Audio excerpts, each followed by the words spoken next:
top altcoins for 100% profits this week o ngayong linggo. So una ang Pops Ordinals, the first successful meme coin on BTC. So first meme coin ito ng BTC. Ang presyo niya ay 74.13. Ang all-time high niya ay 452.66. Ibang klase, 74 naging 452. Ikalawa itong Ponki, latest meme coin ng Solana ecosystem. 50% ang kanyang pagtaas sa loob ng 7 days. Ikatlo, Toshi.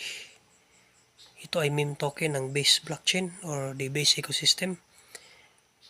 302.32% ang kanyang pagtaas. Yan ay 1 week lang. Ikapat itong TokenFi.